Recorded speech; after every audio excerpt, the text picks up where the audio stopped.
आपके असातिज़ा बैठ जाएंगे, कुर्सी है, चेयर है, एक जगह बैठ जाओ। जो नाजिम है, निगरान असातिज़ा हैं, वो निगरानी करेंगे।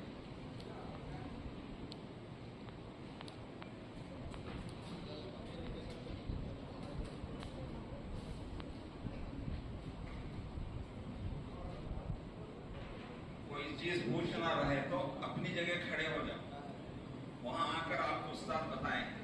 आप पर्चा लेकर नहीं आना है और ना उस्ताद के पास जाना है।